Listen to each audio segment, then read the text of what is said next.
भैया, आपके हिसाब से माँ बाप के बुढ़ापे का सहारा कौन होता है, बेटा या बेटी? इस सवाल का जवाब किसी को खुश कर सकता है और किसी को दुखी। तो आप अपना जवाब दो ना। ऑब्वियसली बेटा। क्यों? क्योंकि बेटा ही सारी उम्र माँ बाप के साथ रहता है, बेटा ही पैसे कमा के लाता है, परिवार को भी संभालता है। तो हुआ ना बेटा माँ बाप का असली सहारा। मम्मी आप बताओ। मेरे हिसाब से तो तेरा भाई ठीक कह रहा है, बेटा ही बुढ़ापे में माँ बाप की लाठी होता है। बेटियां तो शादी के बाद पराई हो जाती हैं और बेटा ही तो होता है जो बुढ़ापे में माँ बाप का ध्यान रखता है। भाभी अब आपकी बारी, आप बताओ आप क्या सोचती है इस बारे में? मुझे तो लगता है कि बेटी होती है। और आपको ऐसा क्यों लगता है?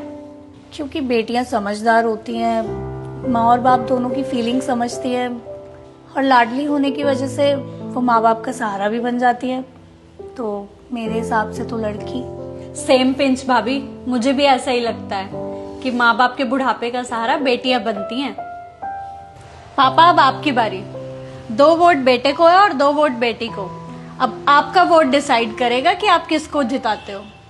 बेटा मेरे हिसाब से ना तो बेटा बुढ़ापे का सहारा होता है और ना ही बेटी।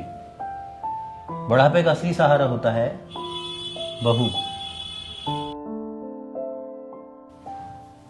अरे तुम लोग मुझे ऐसे क्या देख रहे हो? मैं बिल्कुल ठीक कह रहा हूं। हम लोग बचपन से यही तो सुनते आए हैं, बेटा बुढ़ापे की लाठी होता है, बेटी अपने पापा का जिगर होती है। लेकिन जिंदगी की जब असली सच्चाई सामने आती है तब पता लगता है कि बुढ़ापे में जो सबसे ज्यादा साथ निभाता है वो बहू होती है। बेटा शादी करता है, घर में बहू आती है और उसके बाद ही तो शुरू होती है असली जिंदगी। रोजमर्रा की छोटी छोटी जिम्मेदारियां, सास ससुर की छोटी छोटी जरूरतों को वही तो ध्यान में रखती है और वहीं से बहू बुढ़ापे का सहारा बनने लगती है। बहू ही वो होती है जिसे सास ससुर की रोज की आदतें, उनकी पसंद नापसंद, उनकी रोज की दिनचर्या धीरे धीरे सब याद हो जाती है। जिसे पता होता है कि सासू माँ को कब कड़क चाय देनी है, कब ससुर जी को दवाई देनी है। सुनने में ये छोटी छोटी बातें चाहे बहुत मामूली लगती हों, लेकिन सास ससुर के लिए ये बातें बहुत अहमियत रखती हैं। जब सास ससुर कभी बीमार पड़ जाएं तो बहू अपने 10 काम छोड़कर उनकी सेवा में लग जाती है। कब उन्हें दवा देनी है, कब किस चीज का परहेज करना है, उन्हें किस चीज से तकलीफ होती है, ये सब बहू ही तो देखती है। और दूसरी तरफ अगर बहू बीमार पड़ जाए तो सारे घर की रफ्तार थम जाती है। रसोई से लेकर दवा तक, चाय से लेकर खाना तक, सब कुछ इधर उधर हो जाता है। बेटा अगर कुछ दिन के लिए घर से बाहर चला जाए तो घर में कुछ खास फर्क नहीं पड़ता, लेकिन अगर 2 दिन के लिए बहू बीमार पड़ जाए तो सारा घर तितर बितर हो जाता है। क्योंकि घर की असली धुरी बहू ही होती है, वही तो सारे घर को जोड़ कर रखती है। बुजुर्ग माँ बाप को सबसे ज्यादा तकलीफ तभी महसूस होती है जब उनकी रोज की सहूलतें टूट जाती हैं। और उन सहूलतों का ध्यान कौन रखता है? अक्सर बहू। बेटे के पास प्यार बहुत होता है, उसकी नीयत भी ठीक होती है, लेकिन हर आदत, हर जरूरत, हर परेशानियों का हल निकालने की जो कला बहू के पास होती है ना, वो सबसे अच्छी है।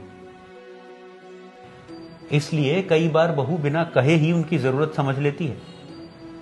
मैंने अपनी जिंदगी में ऐसी कई बहुओं को देखा है जिन्होंने अपने सास ससुर की सेवा फर्ज समझकर नहीं, दिल से की है। उन्होंने अपनी रातों की नींद छोड़ी है, अपनी थकान भुलाई है, अपनी परेशानियों को छोड़ा है, इसलिए कि उनके सास ससुर को कोई तकलीफ ना हो। इसलिए बेटा, बुढ़ापे का असली सहारा तो बहू ही होती है। मैं हर सास ससुर से कहना चाहता हूं कि आप लोग भी अपनी सोच बदलो। बहू को सिर्फ जिम्मेदारी समझकर मत देखो, उसे गलतियों के तराजू में मत तोलो। अगर हम मेरा प्यारा बेटा, मेरी प्यारी बेटी कह सकते हैं, तो एक बार मेरी प्यारी बहू भी कहकर देखो। और देखना, सिर्फ एक लफ्ज से उसके दिल में तुम्हारे लिए कितना प्यार भर जाएगा। बहू की कमियों को तो हर कोई देख लेता है, लेकिन उसकी अच्छाइयों को पहचानना भी उतना ही जरूरी है। उसे घर की नौकरानी नहीं, घर का मेंबर समझो। उसे इज्जत दोगे, सम्मान दोगे, तो वो आपके घर को संभालेगी नहीं, बल्कि उस घर को स्वर्ग बना देगी। जिस तरह से हम कहते हैं मेरी बेटी मेरा गौरव, अगर हम ये भी कहें मेरी बहू मेरा अभिमान, यकीन मानो रिश्तों में मिठास और भी ज्यादा बढ़ जाएगी। अरे वाह पापा, आपने तो सबको क्लीन बोल्ड कर दिया।